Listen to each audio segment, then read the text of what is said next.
The silence was the first thing Elias noticed.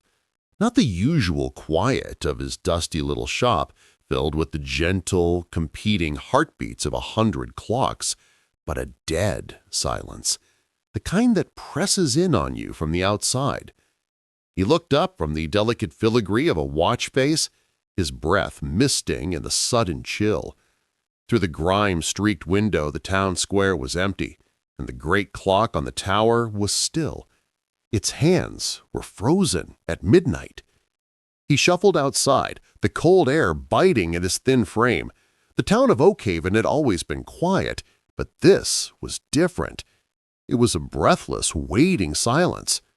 The clock tower loomed over the square, a dark stone finger pointing at a gray, unmoving sky. He felt a primal dread creep up his spine. A town's clock is its heart, and Oakhaven's heart had stopped.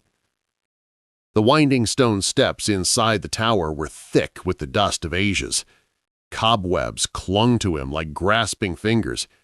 When he finally reached the clock's vast mechanism, he saw it wasn't broken. It wasn't worn out. Something was wedged deep within the primary gears. It was a small cog, but shaped with an impossible geometry, its angles all wrong. It seemed to pulse with a faint, dark energy that made his teeth ache. With a grunt, Elias pried the strange gear free with his pliers. The moment it came loose, the entire mechanism shuddered violently. A deep, groaning sound echoed through the tower as the giant hands outside began to move. But they weren't moving forward. With a lurch, they began to tick, slowly at first, then faster and faster, backward. He scrambled down the stairs and burst back into his shop. It was filled with a maddening cacophony. Every clock, from the smallest mantelpiece timepiece to the grandest grandfather clock, was running in reverse. Their ticks were a frantic, backward scramble.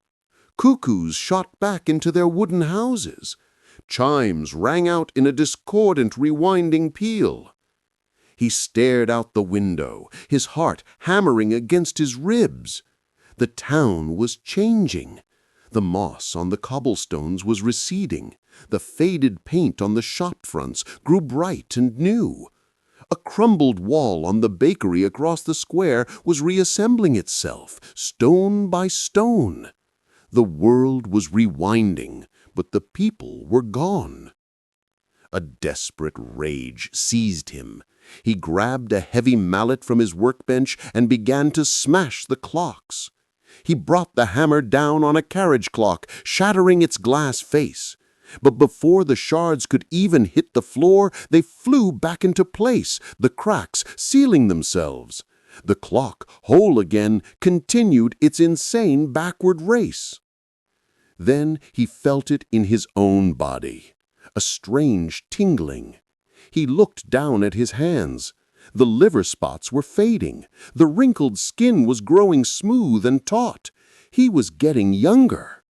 His memories began to flicker, his wife's face, his children's laughter, all fading like old photographs exposed to the sun. He stumbled back into the square, a young man now, his mind a confusing fog. The long years of his life were almost gone, unlived.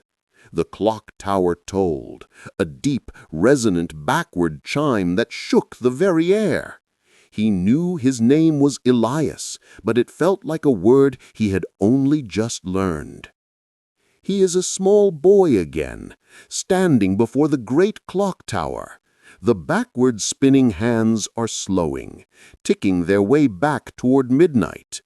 He feels a strange sense of purpose, a duty he doesn't understand. He reaches into his pocket and his fingers close around a small, cold object. It is a gear with an impossible shape. He knows what he must do. He must climb the tower. He must make the ticking stop.